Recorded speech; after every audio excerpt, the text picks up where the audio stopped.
But I got in there, a big platoon, and we had a hell of a lot of fun. Learned a lot. Really learnt a lot. You know, when I went in there, I didn't know how to iron a pair of pants or iron a shirt, cook a feed or anything. Mum used to do all that sort of stuff, but boy, get in the army, you soon learn about it, all right, you know.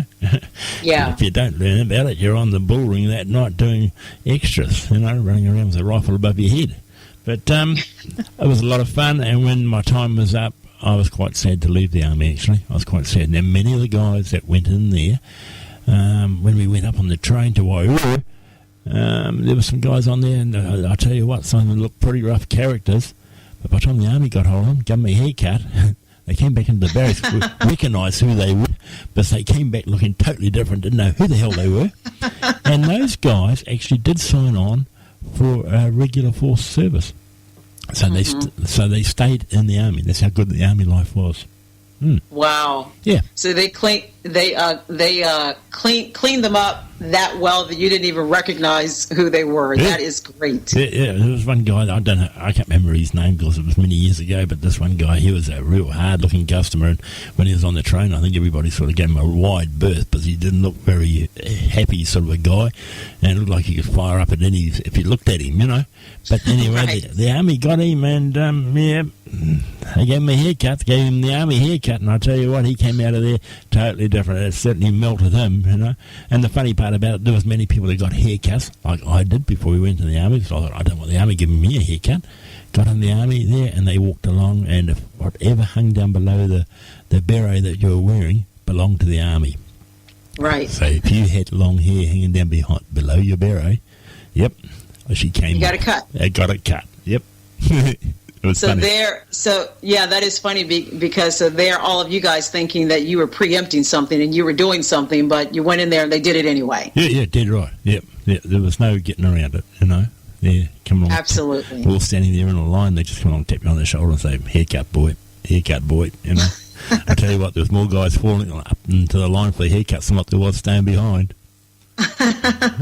That's actually funny. And one of the things I always remember when you talk about the story, and not only you, when I've interviewed veterans and interviewed service people, men and women, always talk about this sort of a camaraderie that takes place in the military, you know, just that special bond between your unit, and you experienced that as well. Yeah, there was a strong bond. Amazing. Just, you know, who would have thought, you know, here was me, a farm boy off the land, and getting in there was 800 guys, and the bonding was amazing, you know, just amazing. And we had such a hell of a lot of fun. And the same, I could write a book on the stories that came out of that service. It was amazing.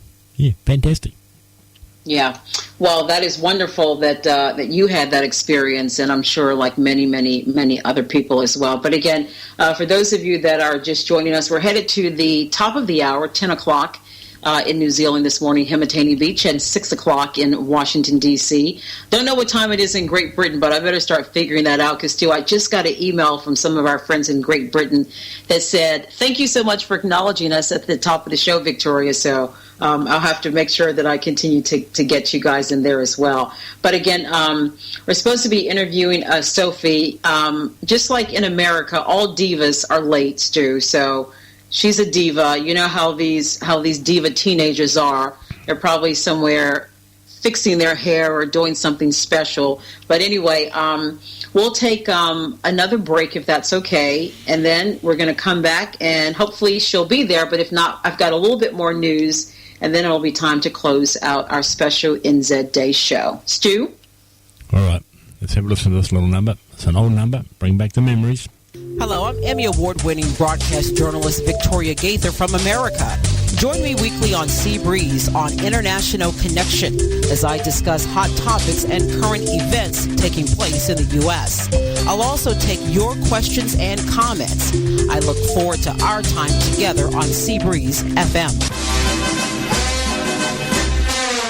Bless some more, bless some more, the long and the short and the tall. Bless all the sergeants and WO1s. Bless all the corporals and their thinking sons, 'cause we're saying saying goodbye to them all. As back to their billets they crawl. You'll get no promotion this side of the ocean, so cheer up, my lads, bless them all. Bless them all, bless them all, the long and the short and the tall. Bless all the sergeants and WO1, bless all the corporals and their Dickinsons, 'cause we say goodbye to them all. As back to their billets they crawl. You'll get no promotion this side of the ocean, so cheer up, my lads, bless them all. We're gonna hang out the washing on the Siegfried line. Have you any dirty washing, mother dear? We're gonna hang out the washing on the Siegfried line, 'cause the washing day is here.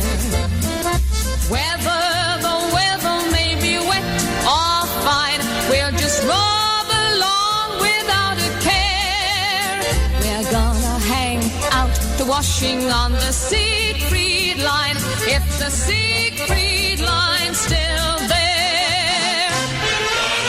Hang out the washing on the Siegfried line. Have you any dirty washing, mother dear? We're gonna hang out the washing on the Siegfried line, 'cause the washing day is here. Whether the weather may be wet or fine, we'll just rob along without a care. Hang out the washing on the Siegfried line, if the Siegfried line's still there. Kiss me goodnight, Sergeant Major. Tuck me in my little wooden bed. We all love you, Sergeant Major. When we hear you bawling, show a leg. Don't forget to wake me in the morning and bring me round a nice hot cup of tea. Kiss me goodnight, Sergeant Major. Sergeant Major, be a mother to me. Kiss me goodnight, Sergeant Major. Tuck me in my little wooden bed. We all love you, Sergeant Major. When we hear you bawling, show a leg. Don't forget to wake me in the morning and bring me round a nice hot cup of tea. Kiss me goodnight, Sergeant Major. Sergeant Major, be a mother to me.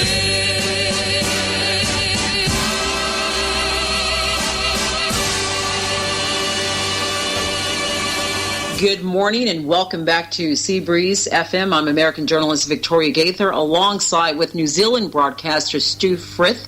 As we celebrate NZ Day, we're doing a special show sort of surrounding that day. You've been listening to some wonderful music that Stu picked out for the show. And also May helped you, Stu, as I recall yesterday, kind of gave her a call and asked her suggestions as well. So the music has been very, very good. I like the music, Stu. Thank you. Good choices. Yeah, and a big thank you to May too, because she sort of brought back some memories for me and sort of jogged the old mind, you know. So yeah, it's amazing how you can sit down there and think, now what's some of the old war songs, and your mind just goes blank, doesn't it? You know, one of those, you know, amazing, eh? But you know, to have somebody else to fall back on, yeah, fantastic. Yeah. So a big thank you to May Graham. And actually, you said when you called May, she sort of gave you one song, and she called you back a couple of times after that with some other songs, right? Yeah. It was an ongoing little situation there, and one song tapped into May's brain and woke up the rest, you know. So yeah, it was good, you know. Yeah, it was good that she had them locked away there in the library. I think that is absolutely awesome. So this next story, Stu and I kind of talked about it. I debated if we should talk about it only because of what's relevant that we're talking about today. But we decided that we would talk about it, and you'll find out why in a moment. And this is a story that's trending heavily right now as I speak here in America. At least 40 U.S. veterans died waiting for appointments at a Phoenix, Arizona healthcare system, many of whom were placed on a secret waiting list. So, Stu, this secret list was part of an elaborate scheme designed by the Veterans Affairs manager in Phoenix, who was trying to hide that 1,400 to 1,600 sick veterans were forced to wait months to see a doctor.